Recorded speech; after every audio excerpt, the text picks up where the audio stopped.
writers learn dialogue the hard way, by writing a lot of it, getting feedback that something is off, and slowly backing into what works. This masterclass is the shortcut. We will cover the foundational mechanics of dialogue, how it is constructed on the page, how attribution works, how to time a physical signal, how to give characters voices readers can tell apart, and how to open and close a dialogue scene with intention.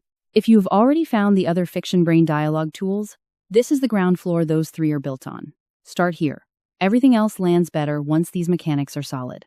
The fundamental contract, the paragraph rule, attribution, tags, pre-tags, and beats, voice differentiation, natural rhythm, stacking versus breathing. Opening and closing a dialogue scene. What to watch for. The diagnostic test. What comes next? Dialogue in fiction is not a transcript. It is a controlled illusion of speech. Real conversation wanders. It loops back, restates itself, fills silence with noise, and accommodates the ordinary slowness of human thought. Transcribe any 10 minutes of real conversation, and what you get is unreadable as fiction. People say, and you know, and lose the thread of their own sentences. That is how people actually talk. The writer's job is not to reproduce speech. It is to create the sensation of it. That means selecting the turns that matter, compressing what would take 4 exchanges into one, sharpening each line until it does its work, and arranging it on the page so the reader's eye and ear move through it without friction. The contract with the reader, dialogue should feel spontaneous, even though every word was chosen. It should feel like these people are talking, even though no real people ever talked this cleanly. The moment the reader sees the craft, the illusion breaks. Everything in this masterclass serves that contract. 1 speaker per paragraph. This is the closest thing dialogue has to an absolute rule. When a new character speaks, a new paragraph begins. This is not a stylistic preference. It is a reader navigation system. The paragraph breaks signals. Someone else is talking now. Readers use it automatically, without thinking about it. Violate it, and readers lose the thread. They reread. The illusion fractures. There is one controlled exception. When a character's speech continues across multiple paragraphs without interruption, a long explanation, a story within a story, the convention is to open each continuing paragraph with a quotation mark, but withhold the closing mark until the speech actually ends. The missing closing mark is the signal to the reader. The same voice is still talking. Use this technique sparingly. Long, uninterrupted speeches, slow pace, and reduced tension. When a character speaks for more than 2 paragraphs without interruption, ask whether the other character needs to respond, react, or interject. Almost always they do. Attribution is how the reader knows who is speaking. Get it wrong in timing, in weight, in placement, and even strong dialogue loses power. There are 4 tools available, and each one does a different job. Said and asked, the invisible workhorses. Said is the most useful word in dialogue attribution because readers have learned not to see it.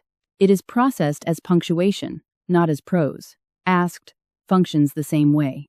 These 2 tags disappear into the page and let the dialogue carry the weight. The instinct to vary attribution he interjected, she announced. He opined comes from a reasonable place. It feels like said is lazy. It is not. When the dialogue is doing its job, it does not need a tag that reaches for emotion. The line carries its own tone. A visible tag competes with it. Reserve character verbs for moments when the delivery genuinely cannot be inferred from the line itself. Adverb tags are a signal that the dialogue line has failed. She said quietly means the word quietly is carrying information the line itself should carry. He said angrily means the anger is not in the words. The fix is not to find a better adverb. It is to revise the line until the emotion is inside it. Compare these 2 versions. I trusted you, she said bitterly. I trusted you. She set down her glass with both hands. The second version does not tell us she is bitter. It shows us a woman controlling herself. That is more interesting than an adverb. Consider this. You're just like your father, Jennifer laughed. The reader heard that line before the laugh arrived. The mockery was not in the room yet. The timing defeated the effect. Pre-tags, timing the physical signal.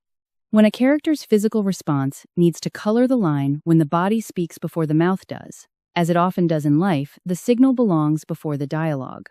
The action primes the reader's ear. The words land already inflected.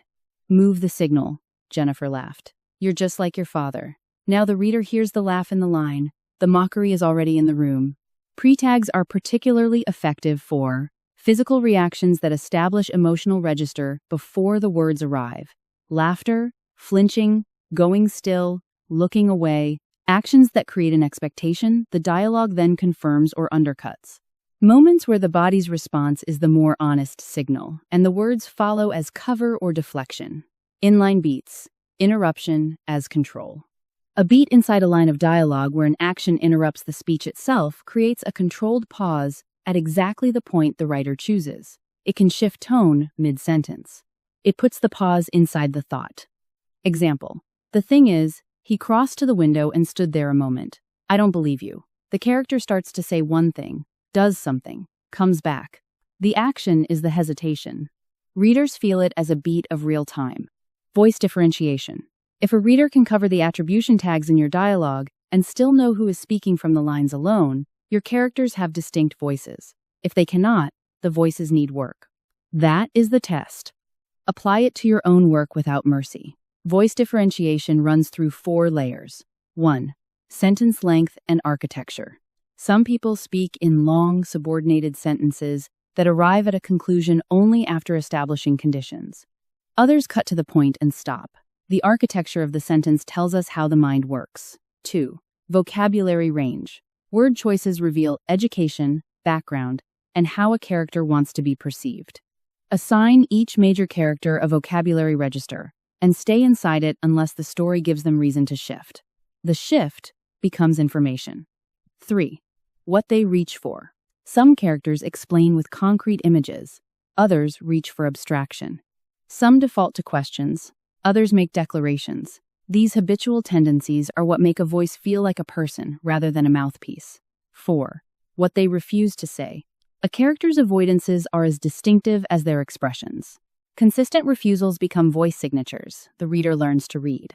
Natural rhythm. Real speech is not composed of complete sentences. It is fragments, false starts, interruptions, and the shorthand that people who know each other use without explanation. Fiction that ignores this sounds like it was written by someone who has never eavesdropped. Fragments. Incomplete sentences are not grammatical errors in dialogue. They are accurate representations of how people speak under pressure, or comfort, or urgency, and they carry their own kind of force. When 2 characters know the context, they do not need to complete their sentences. Forcing them into grammatical completeness kills the rhythm and makes them sound like they are testifying. Interruptions. Characters interrupt each other. They cut off lines before they finish. Convention renders an interrupted line with an EM dash at the point of cutoff. The interruption is itself a character action. Who interrupts whom, how often, and whether the interrupted character pushes back or accepts the cutoff. All of this reveals the power dynamic between them. Hesitation. Hesitation, a character working out what they want to say while saying it, is rendered through ellipses, fragments, or restarts. Used occasionally, it creates a sense of real thought happening in real time. Used too often, it becomes a verbal tick and loses meaning. Reserve it for moments when a character is genuinely working something out. Dialogue stacked like bricks, line after line of pure speech with nothing between them, creates a particular kind of numbness. The reader loses the scene. Characters become disembodied voices. The room disappears. There is nothing wrong with the individual lines in a stacked exchange. The problem is what's absent. The bodies, the silence between turns, the physical life of the scene.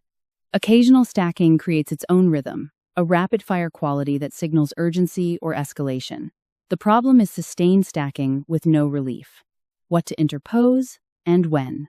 Character interiority. What the character is thinking beneath what they are saying, used selectively so it does not overwhelm the dialogue. Physical action. What the characters are doing with their hands, their faces, their bodies, not decorative stage business, but action that comments on or contradicts the speech. Environmental detail. A sound from outside, a change in light, an object that catches a character's attention, the world pressing in on the conversation. Beat of silence. Not described elaborately, just marked a pause, a held breath, the absence of an immediate response which carries weight all its own. The rhythm you are looking for. Dialogue moves fast enough to feel like speech, breathes often enough to feel embodied. The scene stays present. Opening. Resist the instinct to open a dialogue scene with speech. Beginning with a line of dialogue before the reader knows who is speaking, where they are, or what the tension is requires the reader to do work they should not have to do. A better entry. Establish the most essential element of context. One image, one physical fact, one atmospheric note before the first line is spoken. It takes a sentence. It earns the dialogue everything that follows. Consider, the kitchen still smelled of the argument from the night before. Then, sit down, her mother said. That single sentence has done significant work. The reader knows there is history here. The air is charged, and whatever the mother is about to say carries the weight of yesterday. Closing. A dialogue scene is finished when something has changed. Not necessarily resolved, changed. One character knows something they did not know before. The relationship has shifted. A decision has been made or refused. The most common failure in closing a dialogue scene is ending on a line of speech that could have been the exit 3 exchanges earlier. When the scene has done its work, stop. The final line does not need to be tidy. Unresolved endings are often more powerful than clean ones. End on action and absence when the scene calls for it. I trusted you. She picked up her keys. He did not watch her go. What was not said is still in the room. What to watch for in your own work. These are the most common dialogue mechanics failures. Read them as a checklist for revision. 1. Adverb tags carrying emotion. The line should carry itself. Revise the line. 2. Physical signals placed after dialogue when they need to precede it. The laugh that arrives after the mockery. The flinch that comes after the threat. Move the signal. 3. Sustained brick wall stacking. With no physical life, no interiority, no breathing space. Characters become disembodied voices. 4. Identical voices across all characters. Cover the tags and read the lines aloud. If you cannot tell who is speaking, the voices need differentiation. 5. Dialogue scenes that open with speech before the reader has orientation. Give them one sentence of context first. 6. Dialogue scenes that end without anything having changed. Name what changed. If you cannot name it, the scene is not finished.